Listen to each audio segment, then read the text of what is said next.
No TV show has defied expectations in the age of streaming like Suits. When its final episode aired in 2019, Suits was a modestly successful legal drama with a passionate fanbase but limited mainstream reach. Then, seemingly out of nowhere, it became a pop culture juggernaut. Years after its finale, Suits suddenly topped streaming charts, setting records nobody could have predicted. NBC Universal was quick to take notice. The surge of interest in Harvey Specter, Gabriel Marked, Mike Ross, Patrick J. Adams, and their world of high-stakes legal drama sparked new conversations about revivals and spin-offs. Before long, Suits was reborn for a new era with the 2025 spin-off Suits LA. Unfortunately, Suits LA didn't quite capture the same charm. It was cancelled after just one season, proving that the Suits streaming success story wasn't as simple as NBC had hoped. The phenomenon that made Suits a hit on streaming wasn't something that could be replicated, and those who truly understood its appeal saw this coming from the start. Suits was the most streamed TV show of 2023. The legal drama that quietly became the king of streaming. Donna and Harvey smirking at one another in Suits. Few shows have experienced a second life like Suits. In 2023, the USA Network original landed on Netflix, and almost overnight, it became the most watched show across all streaming services. Viewers who had either missed it during its initial run or wanted a nostalgic rewatch couldn't get enough of the slick legal drama set at Pearson Hardman. By the end of the year, Suits' streaming success wasn't just impressive, it was historic. According to Variety, the show racked up an incredible 57.7 billion minutes of viewing time. That milestone made Suits the first show ever to dethrone The Office as the most-watched streaming title, proving that audiences still had a massive appetite for character-driven, dialogue-heavy TV. Part of Suits' appeal was its sheer accessibility. 9 full seasons meant endless binge potential, and its balance of humor, tension, and moral gray areas made it perfect background entertainment. Each episode satisfying legal cases and the sharp chemistry between Harvey, Mike, Louis Litt, Rick Hoffman, Rachel Zane, Meghan Markle, and Donna Paulson, Sarah Rafferty, kept audiences hooked far beyond the pilot. For many, Suits' streaming success was a comfort watch discovery during an era dominated by heavy, high-concept shows. It reminded viewers of a time when TV was less about cinematic spectacle and more about character relationships and episodic storytelling. That sense of reliability is what made Suits feel fresh again, even years after its finale. NBC was quick to capitalize on Suits' streaming success. The network tried to turn lightning in a bottle into a franchise. Stephen Amell smiling as Ted Black in Suits LA. NBC wasted no time responding to Suits' streaming success. The moment the numbers came in, executives began exploring how to expand the Suits universe. In October 2023, a new spin-off was officially announced, a Los Angeles-set legal drama that would eventually become Suits LA. For fans, this was exciting news. After years of petitions for a continuation of Suits, Suits LA seemed like the answer. Set in a new city with a fresh cast, it was billed as a new chapter in the franchise.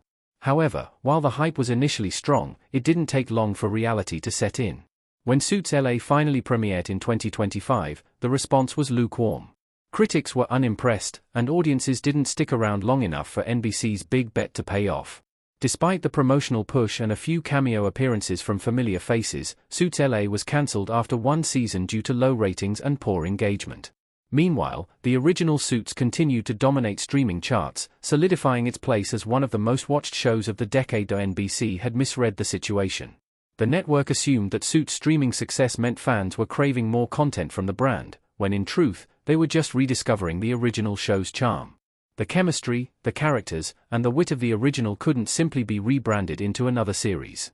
Ultimately, Suits LA became a reminder that not every streaming hit is a franchise waiting to happen. Sometimes, audiences just want to revisit the original magic, not see it repackaged under a new name. Suits LA was not the right answer to Suits' resurgence. The spin-off missed what made the original series special. Ted Amell as Stephen Black in Suits LA.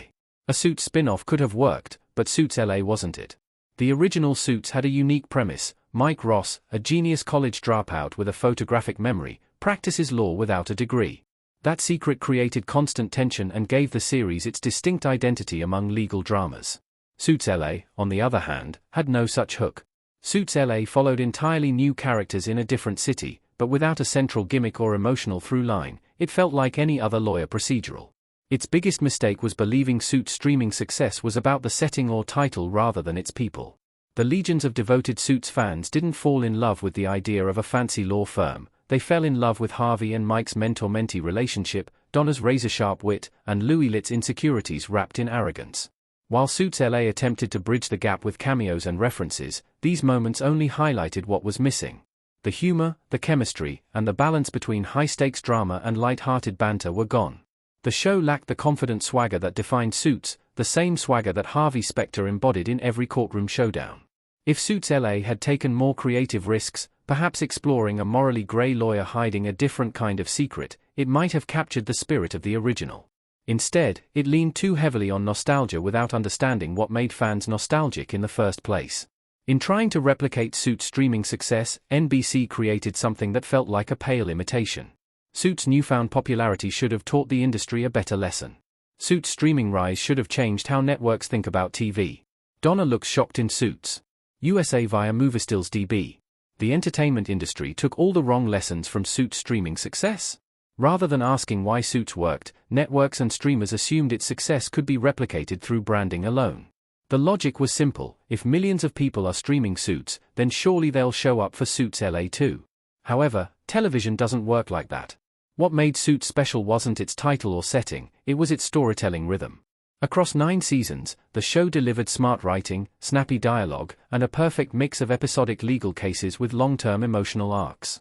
Every episode gave audiences both a satisfying case and character development. That formula is rare in today's TV landscape, where many shows prioritize slow-burn cinematic storytelling over weekly engagement.